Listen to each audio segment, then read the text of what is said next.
white supremacy and the KKK. Really? That's what you guys want me to be concerned with this week? Do I look like an idiot? My name is Candace Owens, and you are watching my vlog series, The Myth of the Coon. Oh my God, Charlottesville! White supremacy is alive and well! Run! Stop. If you are a black person and you express some irrational fears this week over the rise of the Klansmen and neo-Nazis, let me invite you over for a cup of hot steaming facts. Fact number 1. Approximately 93% of black homicide victims are killed by other black people.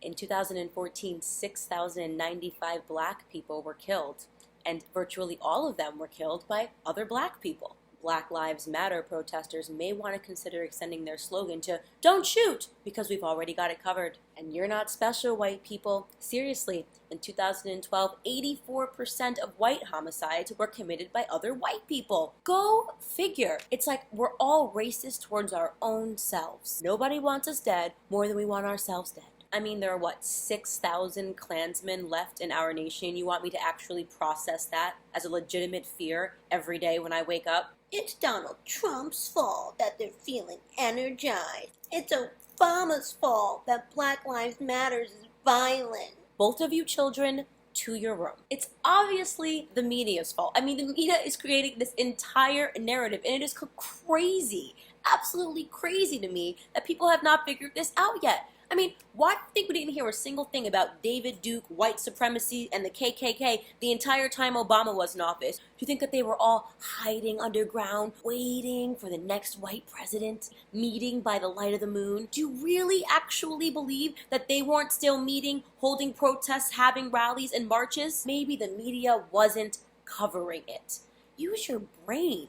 I mean, the media is literally simulating a reality right now, and it is fascinating to watch people fall for it over and over again. Am I the only person in the world that relies on her own experiences to dictate what's going on in the world? I mean, maybe it's me. Maybe I live in a bubble where black people and white people actually get along every day. When I went to the gym this morning, a white girl signed me in and handed me a towel. No beef. I was trying to figure out how to use this weight machine, and a black trainer came over and helped me. No drama. I even went to the coffee shop thereafter, and a Spanish girl made my latte with an extra shot. All good in the hood. And it was a great day.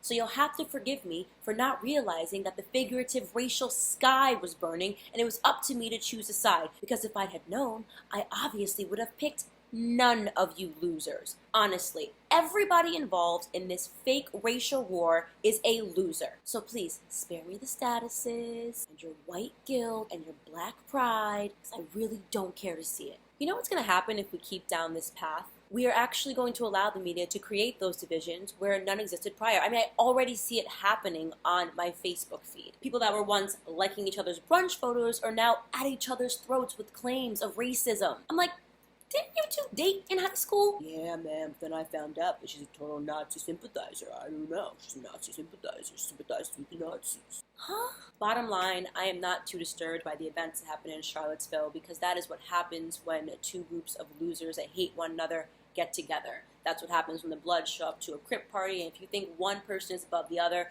then that's on you.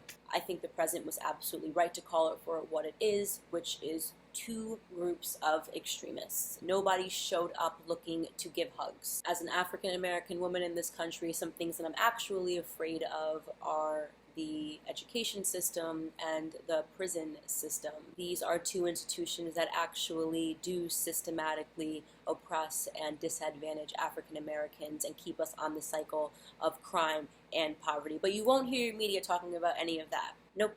The media is going to keep encouraging us to act like absolute animals, to make sure we get arrested and end up in that system, and to make sure that we do not have a shot at getting into the schools and receiving the education that will close the gap and the barrier for African Americans. Thank you guys so much for watching. Until next time.